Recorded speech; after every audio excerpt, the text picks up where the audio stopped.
एकनाथ शिंदे, दीपक केसरकर आणि लोढांना मंत्रिमंडळातून बाहेर बसवलं तरच हे सरकार स्वच्छ असेल असा निशाणा आदित्य ठाकरेंनी लगावला। जिथे जिथे एकनाथ शिंदेंनी हात लावला तिथे कामं झालेली नाहीत असा हल्लाबोल आदित्य ठाकरेंनी केला। मुंबईकरांचा पैसा त्यांच्या जवळच्या कंत्राटदारांच्या खिशात घातल्याची टीकाही आदित्य ठाकरेंनी केली। आता कुठेतरी भाजप म्हणजे कॉन्ट्रॅक्टर्सना पैसे मिळाल्यानंतर रस्त्याची कामं घाणेरडी प्रकारे काही मला वाटतं 20-25% झाल्यानंतर भाजप बोलायला लागले मुंबईतली की आता ह्या रस्त्यांवर SIT लावा।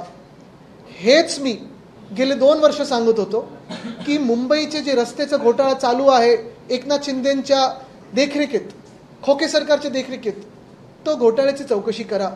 चला आज तरी भाजपला जाग आलेली आहे। 2 वर्ष मी सांगतोय की हिम्मत असेल तर या सरकारमधून बाहेर पडा। निवडणुका होऊन गेल्या, कॉन्ट्रॅक्टर्सना त्यांचे पैसे मिळाले, घोटाळा झाला। आज भाजप नुसतं काहीतरी दाखवायचं म्हणून सांगते की SIT चौकशी लावा। माझी मागणी ही राहील की SIT पेक्षा सरळ सरळ एक EOWची चौकशी लावा, पाहिजे तर आमच्या आमदारांचं एक पथक बनवा। आपण एका बाजूने पाहतोय जे काही रस्त्याचा घोटाळा झाला, भाजप आधी बोलायला तयार नव्हतं, आता फडणवीस साहेबांना खरोखर मोका, मुख्यमंत्री महोदयांना मोका आहे की जर त्यांना स्वच्छ सरकार त्यांचं चालवायचं असेल आणि सुरुवात ह्या स्वच्छ सरकारमधून करायची असेल तर एकनाथ शिंदे असतील, केसरकर असतील, लोढा असतील, ह्यांना मंत्रिमंडळातून बाजूला ठेवा चौकशी पूर्ण होईपर्यंत। आणि जोपर्यंत सिद्ध होत नाही की यांचा त्याच्यात हात नाही आणि कॉन्ट्रॅक्टरचा फायदा झाला नाही तोपर्यंत ह्यांना मंत्रिमंडळातून बाहेर ठेवा, तर आणि तरच आम्ही मानू की वॉशिंग मशीनचं सरकार नाही। ABP माझा, उघडा डोळे बघा नीट।